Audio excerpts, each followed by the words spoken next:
இனியவர்களே, எல்லோரையும் வணங்குகிறேன். அற்புதமான இந்த வாழ்க்கை திறவுகோள். நெடுநாட்களாக இதை பதிவிடலை.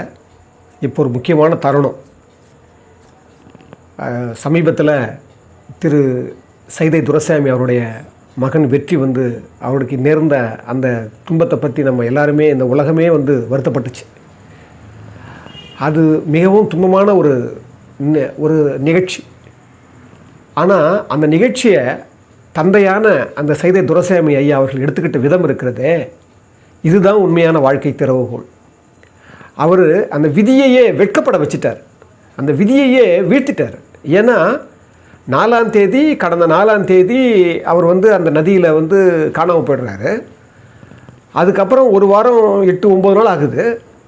ஆனால் அந்த இடைவெளியில் கூட ஒரு வார்த்தை கூட அவர் தவறிப்போயோ தன்னுடைய சோகத்தையோ தன்னுடைய துயரத்தையோ வெளிக்காட்டிக்கவே இல்லை. அது மட்டும் இல்லை, வெளியே அதை ஒரு குறையாகவே அவர் சொல்லலை. சரி, பரவாயில்ல, அப்போ கூட ஒரு நம்பிக்கை இருக்கலாம், வந்துடலான்னு நினைக்கலாம். ஆனால் அது வந்துட்ட பிறகு அவர் வெளிப்படுத்தின விதம் இருக்குது பாருங்கள். அந்த தகனமெல்லாம் முடிந்த பிறகு அவர் சொன்ன அந்த வார்த்தை இருக்குது பாருங்கள், அந்த சொன்ன சத்தியம் இருக்குது பாருங்கள். இது நம்மெல்லாம் அவர்கிட்ட கற்றுக்க வேண்டிய ஒரு சத்தியம். பொதுவாக யார் விதியை வெல்ல முடியும், யார் துன்பங்களை கடக்க முடியும்னு மகாபாரதத்தில் பீஷ்மர் வழியாக சாந்தி பருவத்தில் வரும். அப்போ பீஷ்மர் தர்மருக்கு சொன்னதாக சொல்லுவாங்க. யார் துன்பங்களை கடக்கக்கூடியவங்கன்னு சொன்னால், ஐம்புலங்களையும் அடக்கினவங்க, மனதை கட்டுப்படுத்தினவங்க, தர்மத்தை செய்து கொண்டே தனக்கு தேவையை குறைச்சிக்கிறவங்க, தான் மற்றவங்களுக்கு செஞ்சாலும் மற்றவங்கக்கிட்ட எதிர்பார்க்காதவங்க. அது மட்டும் இல்லை, துயரங்கள் வர வர வர வர வர நாம் மற்றவங்களுக்கு கொடுத்துக்கிட்டே இருக்குன்னு நினைக்கிறாங்க பாருங்கள். அவங்க தான் என்றைக்குமே துன்பத்தை கடக்க முடியும்னு சொல்கிறாங்க. இன்னொன்று பாருங்கள், யார் மரணத்தை வெல்ல முடியும் அப்படின்னு ஒரு கேள்வி அதிலே வருது. மரணத்தை யார் வெல்ல முடியும்? இந்த உலகம் ஒரு கனவு போன்றது, ஒரு பொய்யை போன்றது. இந்த உலகத்தில் நாம் செய்கிற செயல்கள் எல்லாம் ஒரு நீதிக்கு உட்பட்டது. இந்த உலகத்தில் இருக்கிற முனிவனிலிருந்து சாதாரண மனிதன் வரைக்கும் எல்லாரும் மாஞ்சி போயிட்டுருக்கிறாங்க. இதை உணர்றவங்க யாரோ அவங்க தான் மரணத்தை வெல்ல முடியும்னா, மரணத்தை வெல்ல முடியும்னு அர்த்தம் இல்லை, அந்த மரணத்தை சாதாரணமாக எடுத்துக்குவாங்க. உதாரணத்துக்கு, இந்த உலகத்தில் எல்லா பொருள்களும் எல்லா உயிர்களும் மரணத்துக்கு உரியனன்னு மகாபாரதத்தில் வருது. என்ன காரணம் சொல்கிறாங்கன்னா, ஒரு விட்டில் பூச்சி அதுக்கு அழிவு வரும்போது, அந்த அழிவு வரும்போது அது தானாகவே விளக்கை தேடி வருகிறது. ஒரு மான் அது அழிவை தேடி வரும்போது தானாகவே வலையில் மாட்டிக்கொள்கிறது. ஏன் எல்லா உயிர்களும், ஒரு பறவைகள் கூட பாருங்கள், அதுக்கு அந்த அழிவு நேரும்போது அதுக்கு அந்த அழிவு நேரும். அதே மாதிரி வெட்டப்படுகிற கொல்லப்படுகிற உயிரினங்கள் எல்லாமே அந்தந்த வேலையில் தான் அது கொல்லப்படுகிறது. அதே போல் கடலில் எவ்வளோ மீன்கள் இருந்தாலும் வலையில் மாட்டுற மீன்கள் அப்போ தான் அது சில மீன்கள் தான் மாட்டுது, பல மீன்கள் மாட்டாமல் போயிடுது. அப்போ அந்த நாள் வித்தியாசப்படுது. அப்போ அவங்க என்ன சொல்கிறாங்க, மரணம் என்பது மனிதனை விட, சொல்கிறார் ஒரு இடத்துல, யானைகளை விட மனிதன் தான் அதிகமாக தனக்கு தெரியாமலே பண்ணுறான் அப்படின்ட்டு மகாபாரதம் சொல்லப்படுது. என்ன காரணம்னா, யானைகள் எப்போது தான் நடக்குதான். அப்படி நடக்கிற போது அதனுடைய கால் அடி தடத்தில் சில உயிர்கள், இப்போ இந்த பூச்சி புழுலாம் இருக்கு பாருங்கள், அது செத்து போகுது. ஆனால் மனிதனால் அதிகமாக சாகுதான். என்ன காரணம்? மனிதன் அதிகமாக நடக்கிறான். அதிகமாக நடக்கும்போது தனக்கு தெரியாமலே எத்தனையோ எறும்புகளெல்லாம் சாகுது. அதை சொல்கிறார் அவர். அது மட்டும் இல்லை, ஏர் உழுகிற போது அந்த கலப்பையில் மாட்டிக்கிட்டு சாகிற அந்த மண்புழுக்களுடைய எண்ணிக்கை எவ்வளோ தெரியுங்களா? ஒரு ஏக்கருக்கு 2 லட்சம் மண்புழுக்கள் குறைஞ்சபட்சம் சாகுதுன்னு சொல்கிறாங்க. ஒரு புள்ளி விவரம் சொல்லுது. என்னென்னா, நமக்கு தெரியாமலேயே எவ்வளவோ நம்மளால் நடக்குது. இதெல்லாமோட மரணம் தான். ஆனால் அதுக்கு தான் என்ன சொல்கிறாங்க, மனிதர்கள் எப்போதுமே, நான் அதான் அடிக்கடி கடந்த 4 வாழ்க்கை திறவுகோளில் மரணத்தை பற்றியே நான் சொல்லிட்டு வந்தேன். ஏன்னா மரணம் என்பது ஒரு சாஸ்வதமானது. அதனால தான் ஒரு மனிதனுக்கு விழிப்புணர்ச்சி இருக்குதோ இல்லையோ, மரணத்திற்கு எப்போதும் விழிப்புணர்ச்சி இருக்கிறதா சொல்கிறாங்க. ஏன்னா அது எப்போ விழிப்போடு தான் இருக்குது. என்ன காரணம்னா, வாழ்க்கையினுடைய காரணமே நமக்கு தெரியாது. இப்போ நம்ம அவருடைய வாழ்க்கையை எடுத்துக்கோம். அவர் பாருங்கள், அது நிகழ்ந்த பின்னால் கூட எவ்வளவு வலிமையாக இருந்திருக்கும் அந்த மனம். அதனால தான் நான் நினச்சி பார்த்தேன், எப்படி இந்த வலிமை அவருக்கு வந்தது அப்படின்னு யோசனை பண்ணேன். ஒரு உளவியல் சொல்லுது, you have stout heart by helping others அப்படிங்கிறான். அதாவது உனக்கு வலிமை வாய்ந்த இதயம் வேண்டுமானால் மற்றவர்களுக்கு உதவு அப்படிங்கிறான். அப்போ என்ன, இவருக்கு உதவி அவருடைய இதயம் வலிமை பெற்று விட்டது. அதனால தான் சமயங்களில் தர்மத்தின் கணக்கே நமக்கு தெரியாது. தர்மத்தை நம்ம நினைக்கிறோம், இவ்வளோ உண்மையாக இருந்தவர், இவ்வளோ நேர்மையாக இருந்தவர், இவ்வளோ சேவை செய்கிறவருக்கு எப்படி இந்த நிகழ்ச்சி வரலாம் அப்படின்னு. அப்படி கிடையாது. உலகத்தில் மிகப்பெரிய சாதனையாளர்களும் மிகப்பெரிய இந்த உலகத்துக்கு அர்ப்பணித்து போனவர்களுடைய வாழ்க்கை திரும்பி பார்த்திங்கன்னா அப்படி தான் நடந்திருக்குது. இன்னும் சொல்ல போனால் அந்த சோதனையெல்லாம் நீங்கள் பாருங்கள். மகாத்மா காந்தி 3 இடத்துல ஒரு 3 குண்டு அந்த கோட்ஸே சுடுறாப்புல. ஒரு குண்டு அடி வயிற்றுலையும் 2 குண்டு இதயங்கள்லையும் போய் பொத்துக்குது. அப்போ கூட ஹேராம் தான் சாகிறாரு. நல்லா கவனிங்க. அதே போலவே உங்களை கேள்விப்பட்டிருப்பீங்க அவுரங்கசீப் வாழ்க்கையை படித்தா உங்களுக்கு தெரியும். அவர் ஒரு கொடுமையான அரசனாக சித்தரிக்கிறாங்க. இந்த இந்திய நாட்டில் முக்கால் பாகத்தை அவர் வந்து கைப்பற்றிட்டார். ஆனால் அந்திம காலத்தில் தன்னுடைய ஆசாம்ன்ற தன்னுடைய மகனுக்கு அவர் எழுதுகிறாரு, ஆசாம், நான் வந்து என்னுடைய அதிகாரத்தினுடைய நிழலில் என்ன எல்லாமே சோகம்தான் படிஞ்சிருந்தது. நான் என்ன செஞ்சாலும் எது செஞ்சாலும் என்னத்துக்கு செஞ்சேன்னு எனக்கே தெரியல. என் உள்ளத்தில் தெய்வம் இருந்தது, ஆனால் அந்த தெய்வத்தை நான் புரிஞ்சிக்கலை. ரொம்ப வருத்தப்படுறாரு. அது மட்டும் இல்லை, வாழ்க்கையினுடைய உண்மையான பொருள் எனக்கு தெரியலை அப்படின்னு சொல்லிட்டு அவர் கடைசியில் சொல்கிறாரு. நான் இறந்த பிறகு அவர் வந்து கடைசி காலத்தில் ரொம்ப எளிமையாக தான் வாழ்ந்தாராம். இன்னும் சொல்ல போனால் குல்லாய் இருக்குது பாருங்கள், குல்லாய். அந்த குல்லாய்க்கெல்லாம் வந்து அவர் தச்சு கொடுத்து தான், அந்த தச்சு கொடுத்ததுல தான் அவர் வந்து அந்த அந்த அவருடைய தேவையை பூர்த்தி பண்ணிக்கு வரான். அது மட்டும் இல்லையா, திருக்குறானை படியெடுத்து கொடுத்து தான் அவர் கொஞ்சம் கொஞ்சமாக அவர் வாழ்வில் எடுத்துக்கிட்டாராம். அப்போ கடைசியில் சொல்கிறாரு, நான் இறந்து போன பிறகு என் குல்லாய் நான் வந்து தச்சு கொடுத்தேன் பார்த்தியா, அந்த ஒட்டு போட்டு கொடுத்தேன் பார்த்தியா, அதனுடைய வருவாய் இருக்குது 4 ரூபா 2 அணா. அதை என்ன பண்ணுங்க, என்னுடைய சவச்சிலையை வாங்கி அதை உபயோகப்படுத்துங்க. அது மட்டும் இல்லை, அந்த திருக்குறானுக்கு நான் படியெடுத்து கொடுத்தேன் பாருங்கள், அதுக்கு ஒரு 305 ரூபா நான் சேர்த்து வச்சுருக்கிறேன். அதன் மூலமாக எனக்கு வந்து அந்த சவ அடக்கம் பண்ணும்போது பண்ணிக்கோங்க. என்னுடைய முகத்தை வெறுமையாக விட்டுட்டு என்னோடய உடலை வந்து அந்த வெள்ளை சீலையால் போர்த்துங்க. முக்கியமான குறிப்பு என்னென்னா, நான் இறந்து அந்த கல்லறை மேலே எதுவும் நிர்மாணிக்காதீங்க. ரொம்ப அற்புதமான வாழ்க்கை பாருங்கள். எவ்வளோ கொடூரமானவனாக சித்தரிக்கிறோம் அவுரங்கசீப்பை. அந்த மரணத்தை அவன் அந்திம காலத்தில் உணர்றான். அது மாதிரி தான் வாழ்க்கையை உணர்ந்தவங்களுக்கு அப்போவே வந்துடும். இப்போ நீங்கள் பாருங்களேன், சைதை துரைசாமி ஐயாவை நீங்கள் நிறைய பேரோட வாழ்க்கையில் அவங்க இறந்த பிறகு தான் நல்லதெல்லாம் செஞ்சுருக்கிறாங்க. சையத் அன்வருடைய மகளுக்கு புற்றுநோய் கிடந்தது, அதில் இறந்துருது அந்த குழந்தை. இறந்த உடனே பாருங்கள், அவர் அந்த மகள் நினைவாகவே ஒரு பெரிய நிதி கட்டளையை ஏற்படுத்தி அதுக்காகவே அவர் வந்து பொது சேவையில் இறங்குறாரு. உலகத்தில் நிறைய பேர் மகனை இழந்தவங்க, மகளை இழந்தவங்க, வேறு வகையில் தனக்கு நேர்ந்த துன்பத்தை பண்ணவங்க, இவங்கெல்லாம் புற்றுநோய் ஆஸ்பத்திரி அது இதுன்னு பண்ணியிருக்காங்க. ஆனால் இவருடைய வாழ்க்கையில் பாருங்கள், தர்மத்தினுடைய கணக்கு பாருங்கள். அவர் வாழ்க்கையில் இது நடக்கிறதுக்கு முன்னாலேயே தர்மம் செஞ்சவர், நிறைய உருவாக்கினவர், அவருக்கு இப்படி ஒரு நிலை வருகிறது. அப்போ என்னென்னா, இப்போ யோசிச்சு பாருங்கள், அவருக்கு இந்த நிலைமை வந்ததுன்னு சொல்லி நம்ம ஒரு கணக்கு வைக்கிறோம்னு வச்சுங்க, இதை விட மோசமான நிலைமையெல்லாம் இவ்வளோ பேருக்கு வந்திருக்குது.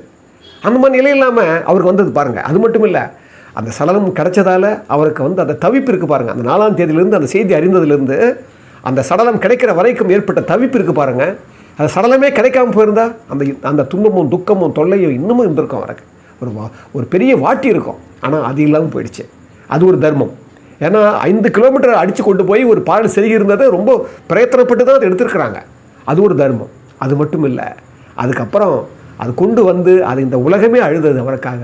அவர்கிட்ட படித்தவங்க மட்டும் இல்லை, தெரிஞ்ச நல்லவருக்கு இப்படி நேர்ந்து போச்சேன்னு சொல்லுவாங்க. பொதுவாக ஒன்று, உலகம் நீங்கள் சிரிக்கும்போது சிரிக்குமா, ஆனால் நீங்கள் அழும்போது அழாதான். ஆனால் அப்படி நேர்மாறாக திரு சைதை துரைசாமி ஐயா அவர்கள் வந்து அவர் அழக்கூட இல்லை. அந்த சோகத்தை யாராலையுமே தவிக்க முடியல. எத்தனையோ பேர் எனக்கு கூட ஃபோன் பண்ணி எனக்கு கூட அந்த அந்த அந்த ஆறுதல் எனக்கு தெரிவித்தாங்க, சொல்லுங்கன்னு சொல்லி பிரார்த்தனை பண்ணிகிட்டே இருந்தாங்க. ஏன்னா இதைத்தான் நான் சொல்கிறேன், வாழ்க்கையில் நாம் எது வந்தாலும் ஏற்றுக்கொள்கிற மனநிலையை வைத்துக்கொள்ள வேண்டும். ஏன்னா இது பாருங்கள், அவர் சொல்கிறார் பாருங்கள், அவருக்கு அந்த தகனம் எரிஞ்சு வந்த உடனே எல்லாருக்கும் நன்றி சொல்கிறது மட்டும் இல்லை, எல்லாரும் வந்தவங்களுக்கு நன்றி சொல்கிறது மட்டும் இல்லை, அவர் சொல்கிறாரு, இது வரைக்கும் நான் என்னுடைய சேவைகளில் இவ்வளோ பிற்படுத்தப்பட்ட கீழே இருந்தவங்களெல்லாம் மேலே தூக்கி இருக்கிறேன். இன்னும் கொஞ்சம் பேர் இருக்கிறாங்க, அவங்களையும் நான் பெரிய ஒரு ஊழியர்களாக, ஒரு அரசாங்க ஊழியர்களாக, ஒரு மேதமையான ஊழியர்களாக நான் செய்யணும்னு சொல்லி அவர் ஒரு சபதம் ஏற்கிறாரு. இது எப்படிப்பட்ட ஒரு நிலை பாருங்கள். இந்த நிலையில் கூட அவருக்கு தன்னுடைய சேவையை பெரிதுபடுத்தணும், விரிவுபடுத்தணும்னு சொல்கிறார். அதுதான் உண்மையான சத்தியம். எனக்கு விவிலியத்தில் ஒரு வார்த்தை ஞாபகம் வருது. சொல்லுவார், சிறுமைப்பட்டவன் மேல் சிந்தை உள்ளவன் பாக்கியவான்கிறாரு. கீழே இருக்கிறவங்கள மேலே தூக்க நினைக்கிறாங்களே, அவன் பாக்கியவனுக்கு தான் அந்த புத்தி வரும், அந்த எண்ணம் வரும், அந்த சிந்தனை வரும், அந்த சேவை செய்கிற மனப்பான்மை வரும்னு சொல்லுவாள். ஏன்னா விவிலியமே, நீங்கள் வந்து கிறித்துவமே சேவை செய்கிறது தான் உண்மையான கடவுள் தன்மைன்னு சொல்லுவார். அந்த எண்ணத்தில் நான் அங்கே பார்த்தேன். எனக்கு ஒப்புரவு அறிதல்னு ஒரு அதிகாரம் இருக்குது, ரொம்ப அற்புதமான அதிகாரம், 22வது அதிகாரம். வள்ளுவ தெய்வம் சொல்லுவார், இடனில் வருவத்தும் ஒப்புரவிற்கு ஒல்கார் கடன் அறி காட்சியவர் அப்படிங்கிறார்.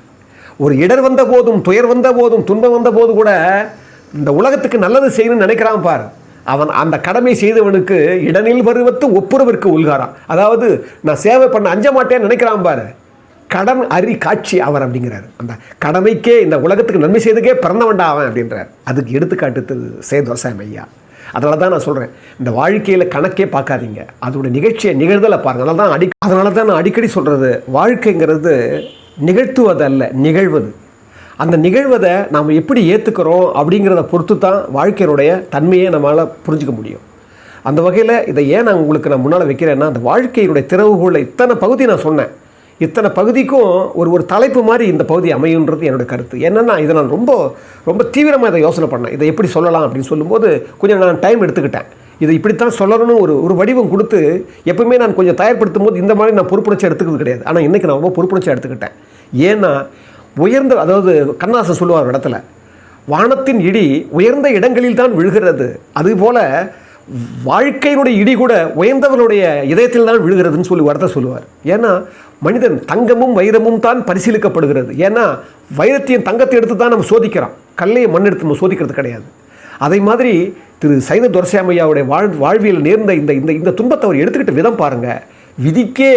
விதியையே அவர் வந்து புறந்தள்ள மாதிரி இருந்தது நான் நினச்சேன்.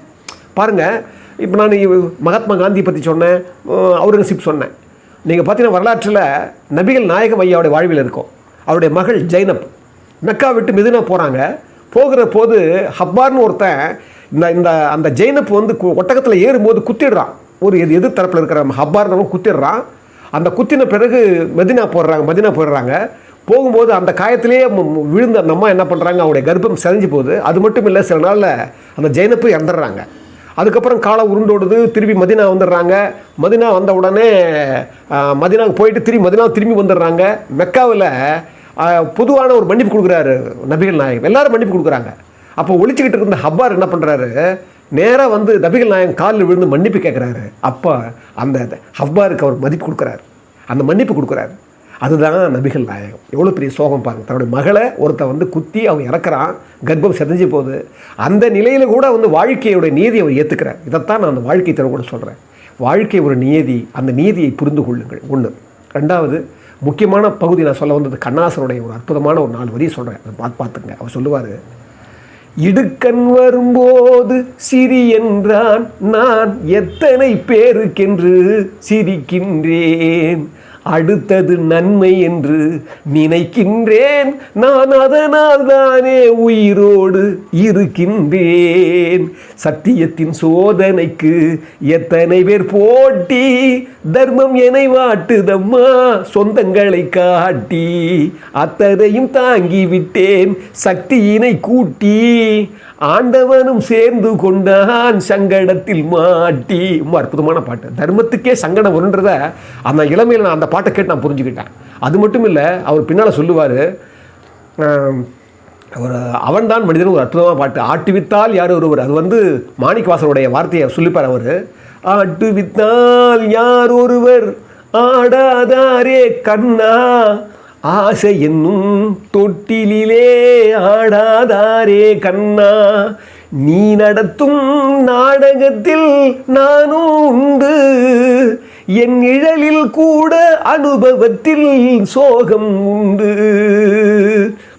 இந்த பாடல் ரொம்ப விசேஷமானது. ஏன்னா திரு கவிஞர் வாலி ஐயா அவர்கள் எனக்கு ரொம்ப நெருங்கிய ஒரு பல தடவை அவரோட நான் பேசியிருக்கேன். அவர் அடிக்கடி சொல்லுவார், எனக்கு சோகம் வரும்போதெல்லாம், துக்கம் வரும்போதெல்லாம், தொல்லைகள் எல்லாம் எனக்கு வரும்போதெல்லாம், மனம் விடுற மாதிரி ஒரு நிலைமை வரும்போதெல்லாம் நான் வந்து இந்த பாட்டை தான் ஏன் கேட்பேன், இந்த பாட்டை போட்டு அடிக்கடி கேட்பேன்னு சொல்லுவார். அதனால தான் இந்த பாட்டு இந்த சூழலுக்கு பாருங்கள், சரணத்தில் வைப்பார்.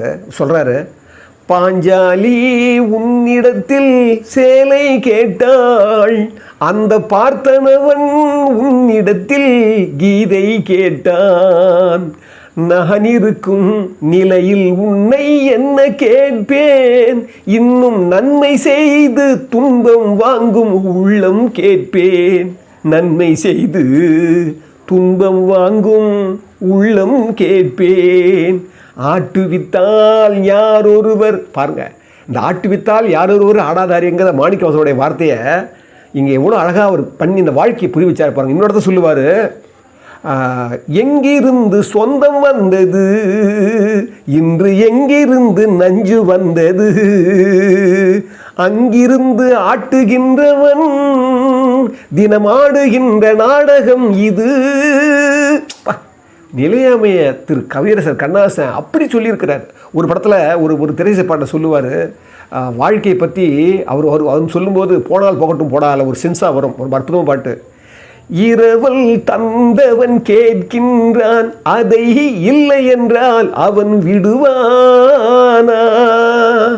உறவை சொல்லி அழுவதனாலே உயிரை மீண்டும் தருவானா? நமக்கும் மேலே ஒருவனடா, அவன் நாளும் தெரிந்த தலைவனடா, தினம் நாடகம் ஆடும் கலைஞனடா, போனால் போகட்டும் போடா. அதெல்லாம் இந்த நிலையாமை பற்றி சொல்லும்போது இவ்வளவோ எனக்கு நினைவுக்கு வருது. இதெல்லாம் ஏன் சொல்கிறேன்னா, வாழ்க்கை புரிதலுக்கு இதெல்லாம் நீங்கள் உணர்ந்து பார்க்கக்கூடிய ஒரு சூழ்நிலை இது. இப்போ நான் இவ்வளோ பேசுகிறேன், இவ்வளோ 100க்கு மேலே நான் வாழ்க்கை தர பேசியிருக்கிறேன். ஆனால் நிறைய பேர் கேட்பாங்க, இந்த ஞானம் எப்படி வந்ததுன்னு. நான் இப்போ சொல்ல மாட்டேன். எவ்வளோ என் வாழ்க்கையில் எத்தனை துன்பங்கள் என்னை முச்சது, எத்தனை தொல்லைகள் முச்சது, எப்படி நான் நிற்கதியாக நின்றுருக்கிறேன் அப்படிங்கிறத சொல்ல மாட்டேன். ஜெயிச்ச பிறகு சொல்கிறேன், வெற்றி பெற்ற பிறகு சொல்கிறேன். வாழ்க்கையுடைய வெளிமுகத்தில் வெற்றி பெற்ற வெளிவட்டத்தில் நான் ஜெயிச்ச பிறகு சொல்கிறேன். ஆனால் இதை முடிக்கும்போது ஒரே ஒரு அற்புதமான ஒரு ஆன்மீகத்தினுடைய விஷயம் சொல்லி முடிச்சிடுறேன். ரொம்ப அற்புதமான கதை. திரு வாரிசாரோட நான் பகிர்ந்திருக்கேன் பல தடவை. ஒரு தடவை நான் வாரிசாரோட பேசும்போது நிலையாமையை பற்றியும் வாழ்க்கையோட யதார்த்தத்தினுடைய நிலவு கண்ட சூழலை பற்றியும் நாங்கள் 2 பேர் பேசிக்கிட்டு இருந்தோம். அப்போ நான் ஒரு கதை சொன்னேன். ஐயா, 3 ரிஷிகள், 3 தவ ரிஷிகள் வானகத்தில் அவங்க கையெல்லாம் நோக்கி போயிட்டு இருந்தாங்களாம். போய்கிட்டு இருக்கிற போது, வானத்தின் வழியாக போய்கிட்டு இருக்கிற போது எதிரே ஒரு பாம்பை ஒரு பருந்து குத்தி அலகளை தூக்கிட்டு வந்தது தான். நல்லா கவனிங்க. ஒரு 3 ரிஷிகள் போகிறாங்க வான மார்க்கமாக. அப்போது ஒரு பாம்பை குத்தி குத்தி குத்தி குற்றியூரும் குடையருமா இருக்கிற பாம்பை இந்த கவுடன் தூக்கிட்டு வந்தது தான் எதிர்க்க. அப்போ அந்த 3 ரிஷிகளில் ஒரு ரிஷி சொன்னாராம், பாவப்பட்ட பாம்பு எப்படி குற்றியூரும் குடையருமா இம்சப்படுத்து பாரியா அந்த அந்த அந்த பருந்துகிட்டன்னு சொல்லி இவர் வருத்தப்பட்டாராம். அப்படி வருத்தப்பட்டவர் வானகமே போலையாம், கீழே பூமியில் விழுந்துட்டாராம். இப்போ 2 ரிஷி இருந்தாங்க இல்லையா, அதில் ஒரு ரிஷி சொன்னாராம், ஏயா இந்த பாம்பு எத்தனை பேரை குத்தி சாகடிச்சிருக்கோம், அதுக்கு தாயா அதுக்கு அனுபவிக்குது. இப்போ அதனால தான் அந்த பருந்துக்கா அதோடைய காலில் மாட்டி சிதிலம் அடையுதுன்னு சொல்லி அதுக்கு ஒரு நியாயம் கற்பிச்சாராம். அப்படி நியாயம் கற்பிச்சார் பாருங்க, பரிதாப்பட்டார் பாருங்க. அவரும் கீழே பூமியில் விழுந்தாராம். அந்த 3வது ரிஷி சொன்னாராம், கீழே விழுந்த 2 ரிஷிகளை பார்த்து, இந்த பாம்பு மாதிரி, இந்த கருடன் மாதிரி இறைவனது படைப்பில் நாமும் ஒரு படைப்பு. நாம் எப்படியா அதை போய் நம்ம கணக்கு பார்க்க முடியும், கணக்கு வழக்கு பார்த்து நம்ம யோசிக்க முடியும்? என்னைக்காவது ஒரு ஓவியம் தன்னை வரைந்த ஓவியனை விமர்சிக்கிறது உண்டா? என்னைக்காவது ஒரு கவிதை தன்னை எழுதிய கவிஞனை விமர்சிக்கிறது உண்டா? என்னைக்காவது ஒரு சிற்பம் தன்னை வடித்த அந்த சிற்ப கலைஞனை விமர்சித்தது உண்டா? அது மாதிரி இறைவங்கிற ஒரு ஓவியன், இறைவங்கிறவன் ஒரு கலைஞன், இறைவங்கிறவன் ஒரு கவிஞன், அவனுடைய பொருள் நாம், அவன் உற்பத்தி பண்ண பொருள் நாமளே அவனை எப்படி விமர்சிக்க முடியும்? அந்த நீதியை நம்ம எப்படி உணர முடியும்? எப்படி நம்ம விமர்சனப்படுத்தி அதை கணக்கு பார்க்க முடியும்னு அந்த ரிஷி சொன்னாராம். அவர் மட்டும்தான் சொர்க்கத்துக்கு போனார், மற்றவங்க சொர்க்கத்துக்கு போகலான்னு ஒரு ஆன்மீக கதை ஒன்று உண்டு. நான் ஒரு தடவை அவர்கிட்ட பகிர்ந்துக்கும் போது என்னை கட்டிப்பிடிச்சார். வாழ்க்கை நீதியை இவ்வளோ சுலபமாக புரிஞ்சுக்கிற மாதிரி ஒரு சின்ன ஒரு ஆன்மீக கதை சொன்னேன்னு சொல்லி அப்போ தான் நான் சொன்னேன். நான் மறையை கற்றவனல்ல ஞானி, நான் மறையை கற்றவனல்ல ஞானி. நான் மறைனா 4 வேதங்களை கற்றவனல்ல ஞானி, நான் மறைய கற்றவனே ஞானி. நான் எப்போ மறையும்னா, வாழ்க்கையில் இவ்வளோ துன்பங்களும் இவ்வளோ தொல்லைகளும் நம்ம வந்தால் கூட நாம் நல்லது செஞ்சுட்டே இருக்கிறோம். அதனால தான் மெய் உணர்தல்னு ஒரு அற்புதமான அதிகாரம் வைப்பார், 36வது அதிகாரம். அதில் சொல்லுவார், இருள் நீங்கி இன்பம் பயக்கும், மருள் நீங்கி மாசரு காட்சி அவருக்கு. இருள் நீங்கி இன்பம் பயக்கும். யாருக்கு தெரியுமா? எப்படிப்பட்ட துன்பம் வந்தாலும் செல்லாமல் ஒரு பனியை சூரியனை பார்த்த பனி மாதிரி மறைஞ்சிடும். யாருக்கு தெரியுமா? மருள் நீங்கி மாசு அரு காட்சி அவருக்குன்றார். இந்த சைத துரைசாமி ஐயா மாதிரி இவங்கெல்லாம் ஒரு மாசு மறுவற்ற குற்றமற்ற அவங்க, மற்றவங்களுக்கே வாழ்க்கை அர்ப்பணிச்சு அவங்கள பார்க்கும்போது அவங்கெல்லாம் அவனோட இருளெல்லாம் போயிடும் சொல்லி ஒரு அற்புதமான குரல் வைக்கிறார். இதுதான் வாழ்க்கையை முகத்தை நீங்கள் புரிஞ்சுக்கணும்னா 4 வழியில் நான் சொல்லுவார் கண்ணாசன். யாரை சொல்லி யாரிடம் சொல்லி தேறுவதிந்த தேரா வாழ்க்கையை, சில மணி நேரம் செவிடாய் இருங்கள், 1 மணி நேரம் ஊமையாய் இருங்கள், கூடுமானவரை குருடாய் இருங்கள், இப்படியே நீங்கள் இருந்து கொண்டிருந்தால் மரணம் வரும் வரை மனிதனாக இருக்கலாம் அப்படின்னு சொல்லி முடிப்பார் அந்த கவிதையை. என்ன அர்த்தம்னா, வாழ்க்கை அதனுடைய போக்கில் போகுது, அதனுடைய டைமென்ஷனில் தான் அது போகுது, அதனுடைய ஒரு அடர்த்தியான அந்த ஓட்டத்தில் இப்போ வேகமான ஒரு ஓட்டத்தில் போயிட்டு இருக்குது, நாமெல்லாம் அது கூட போயிட்டு இருக்கிறோம். இதை புரிஞ்சுட்டாவே வாழ்க்கை திறவுகள் புரிஞ்சுக்கணும்னு சொல்லி இந்த அற்புதமான இந்த வாழ்க்கை திறவுகளில் இன்றைக்கி செய்த விவசாயம் ஐயாவை பார்த்து நாம் எல்லோரும் எப்படி ஒரு மன வலிமை பெறணும், எப்படி மற்றவங்களுக்கு உதவணும், எப்படி ஒரு இடுக்கடான ஒரு இடுமையான நேரத்தில் கூட வந்து அவர் எப்படி அவரை மாதிரி ஸ்திரமாக இருக்க முடியும்னு நம்ம பின்பற்றணும். இதை தான் வாழ்க்கையை நம்ம புரிஞ்சுக்கணும். அதை தான் சொல்லுவார், இன்பம் விழையான் இடும்பை இயல்பென்பான் துன்பம் உறுதல் இளன்னுவார். என்ன செய்யாமல் சொல்லுவார், இடுக்க நழியாமல் சொல்லுவார். இடும்பை என்ன சொல்லுவார், இன்பம் விழையான் இடும்பை இயல்பென்பானா. அவன் வந்து இன்பத்தையும் நினைக்க மாட்டானா, அதை வந்து விரும்ப மாட்டானா. அதே மாதிரி துன்பம் வந்தால் அது வந்து துன்பம் வந்து இயல்பான தான் நினைப்பானா. அவன் என்றைக்குமே அவன் துன்பத்துமே அவனுக்கு ஒட்டாது அப்படின்னு சொல்லுவார். அது மாதிரி அமரகத்து வன்கண்டர் போல தமரகத்தும் ஆற்றுவார் மேற்றே பொறைன்னுவார். அற்புதமான ஒரு குரலை வைப்பார், குடி செயல்வைகளை வைப்பார். அது என்ன அர்த்தம்னா, எப்படி போர்க்களத்தில் தன்னை சார்ந்தவன் இழந்து போனால் கூட அவன் எப்படி வந்து போர் புரிஞ்சு வெற்றி கொடுக்குறானோ, அதை போல் இந்த வாழ்க்கையிலையும் தன்னை சார்ந்தவர்களோட இழப்பை நேர்ந்தால் கூட அவன் வந்து அமரகத்து வன்கண்டர் போல தமரகத்தும் ஆற்றுவார் மேற்றிய பொறை. எவ்வளோ இழந்தாலும் இந்த உலகத்துக்கு நன்மை செய்கிறான் பாருங்கள். அப்படிப்பட்டவங்க தான் அந்த குடி செயல் வகையில் இந்த வாழ்க்கைக்கு தலைமையானவங்கன்னு சொல்லி ஒரு அற்புதமான குரலை வைப்பார். அதையோட இந்த வாழ்க்கை திறமை இப்படித்தான் நம்ம வாழணும்னு சொல்லி இந்த அற்புதமான துன்பங்கள் வரும்போது நம்ம சகித்து கொள்ளக்கூடிய மனப்பக்குவம் வேணும்னா இத்தனை விஷயங்களை நீங்கள் யோசிச்சு பார்க்கணும்னு சொல்லி இதோட இந்த வாழ்க்கை திறவுகளை நான் நிறைவு செய்கிறேன். இனியவர்களே, இந்த அற்புதமான இந்த தமிழ் டீனுடைய சேனலை நீங்கள் வந்து அது இது வரைக்கும் நான் ஒரு 303 பதிவுகளை விட்டுருக்கேன். அதில் முக்கியமானது இந்த வாழ்க்கை திறவுகோள். இது கிட்டத்தட்ட ஒரு 103 104 பகுதி விட்டுருக்கேன்னு நினைக்கிறேன். அற்புதமான ஒரு திரட்டு இதை நான் ஆரம்பத்திலேருந்து நான் சொல்கிறேன், மற்ற பகுதிகளை விட இதுதான் எனக்கு வந்து நான் செய்யணும்னு நினச்சது. நான் முதல்ல நான் வாழ்க்கை திறவுகோளை தான் ஆரம்பித்தேன். ஏன் அதை ஆரம்பித்தேன்னா, மக்களுக்கு நாம் வந்து இந்த வாழ்க்கையுடைய நீதிகளை புரிஞ்சிக்காமல், வாழ்க்கையுடைய யதார்த்தங்களை புரிஞ்சிக்காமலே நம்ம வாழ்ந்துகிட்டு இருக்கிறோம். ஒரு விழிப்புணர்ச்சி ஏற்படுத்தணும் தான் இந்த வாழ்க்கை திறவுகளை பண்ணிட்டு இருக்கிறேன். இதை எல்லாரும் பாருங்கள், தயவு கூர்ந்து நீங்கள் எல்லாத்தையும் கவனிக்கணும். இது பாருங்கள், இந்த வாழ்க்கை திறவுகளில் எனக்கு முக்கியமான 2 பேரை சொல்லணும்னு ஆசைப்பட்றேன். ஒன்று வந்து முருகையன்னு ஒரு திருவண்ணாமலையிலேருந்து ஒரு கவிஞர், அவர் கூத்து கலைஞர். அவர் எல்லா பகுதிகளையும் பார்த்து அற்புதமான ஒரு கமெண்ட்ஸை எழுதுவார். அது மட்டும் இல்லை, எனக்கு அதுக்கப்புறமும் பேசுவார். ஒரு 10-15 நிமிஷம் வந்து ஒவ்வொரு பகுதிக்கும் பேசுவார். அதே மாதிரி என்னுடைய நண்பர் ஒருத்தர் இளங்குமரன் இருக்கார். அவர் ஒரு இயக்குனராக வரப்போகிறாரு, இணை இயக்குனராக பணிபுரிஞ்சவர். அவரும் எல்லா பகுதிகளுக்குமே அவர் கமெண்ட்ஸ் போடுவார். இவங்க தூண்டுதலில் தான் நான் அந்த வாழ்க்கை திறவுகளை மேலும் அவங்களுக்காகவே சொல்லணுன்ற எண்ணமே எனக்கு வந்தது. அதன்படி இது வந்து அறம் சார்ந்த நன்மையை சார்ந்த விஷயங்கள். இதை அதிகமாக பாருங்கள். அது மட்டும் இல்லை, தமிழ் தீயை இதுவரைக்கும் நீங்கள் வந்து சப்ஸ்கிரைப் பண்ணலைன்னா நிச்சயமாக சப்ஸ்கிரைப் பண்ணுங்கிற நம்பிக்கை எனக்கு உண்டு. லைக் பண்ணுங்கள், பிடிச்சிருந்தால் லைக் பண்ணுங்கள், நீங்கள் பிடிக்கல விட்டுருங்க, பிடிச்சிருந்தால் லைக் பண்ணுங்கள். அதே மாதிரி கமெண்ட்ஸ் முடிஞ்சால் போடுங்க. ஏதாவது தவறு இருந்தால் கூட சுட்டி காட்டுங்க, தப்பு இல்லை. ஏன்னா இது வந்து வாழ்வியல் நியதி. இந்த நீதியை நான் உங்கள் முன்னால் சமரிக்கிற போதே பயபக்தியோடவும் நல்லது நடக்கணுன்றதுக்காக தான் இந்த சேனலை நான் ஆரம்பித்தேன். அதனால் இதை பெருக்க வேண்டியது, இதை வளர்க்க வேண்டியது உங்களுடைய அன்பான கடமைன்னு சொல்லி உங்களை மறுபடியும் பணிவதில் மகிழ்ச்சி கொள்கிறேன்.